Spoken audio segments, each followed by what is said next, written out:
Ahlan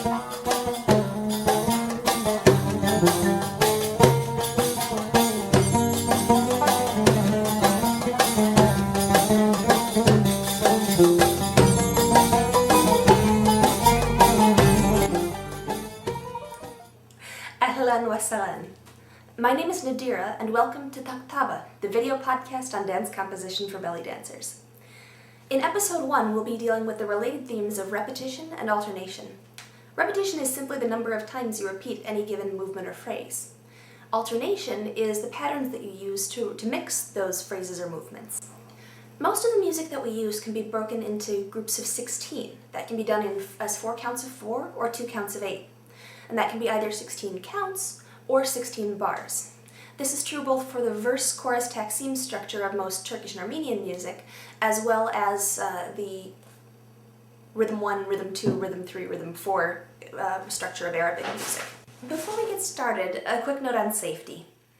Before trying this program, be sure to warm up properly. And if you run across any movements that you're not familiar with, or if you don't know the correct posture, please check with a live instructor or another dancer.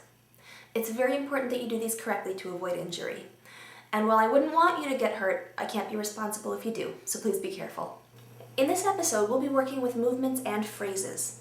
If you think of your dance as a story or a poem, then the movements are the words, the phrases are the sentences, and then groupings of phrases can form stanzas or paragraphs.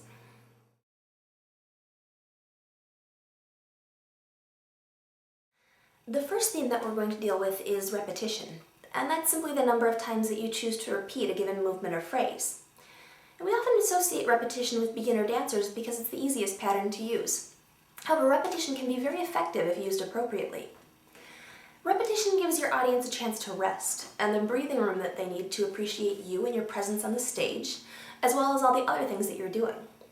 It's actually very common for a professional dancer to take a moment and just repeat one simple move, usually something like a hip drop, when their music switches suddenly to a Beledy or Sauti. And that can be a good movement for everybody.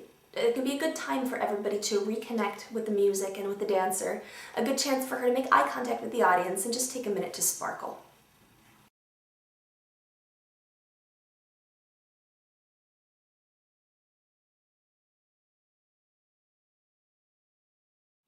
Repetition can also be good for group numbers.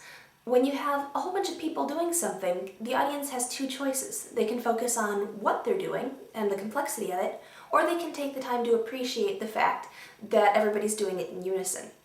And so repetition can give them the chorus line effect.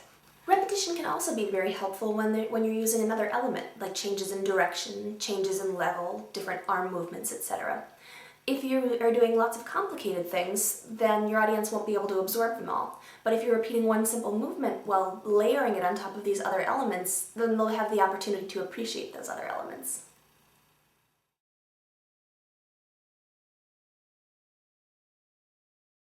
This time we're going to use a hip hit or hip bump. So that's a moving out of the hip accompanied by a clenching of the gluteals. That's what makes it accented. And let's do that while we walk to the side. So it's hip. Now we're going to do that 8 times in each direction, followed by 4 times in each direction, 2 times in each direction, and then we'll do 4 singles, which we'll do as standing bumps. Let's give that a try with some music. 5, 6, 7, 8.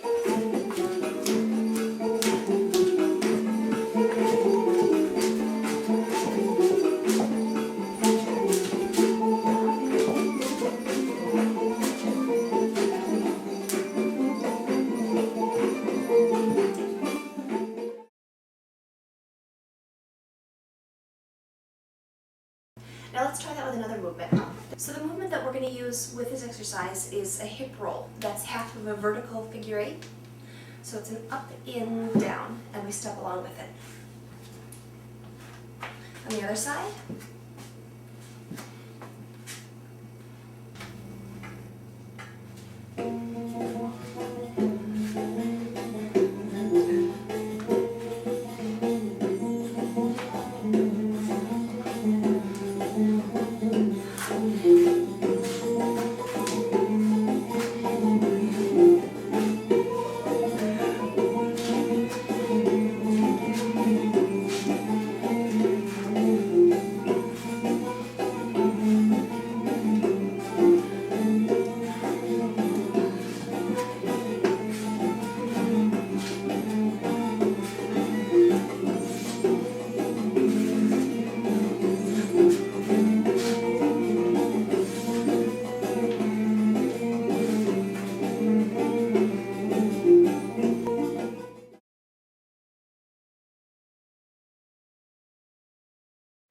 The second theme for this episode is alternation, and that's simply the patterns that you use to mix your movements and phrases.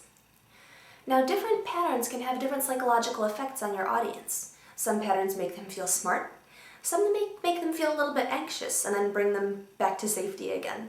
So choose your patterns carefully. A quick note. If you don't use any patterns at all, then you run the risk of what we call scribbling, doing movements randomly, and even though they may be related to the music, if they don't have any coherent pattern, then it will go over your audience's head. And that both makes them feel not smart and not very safe. And that's a very quick way to lose their interest.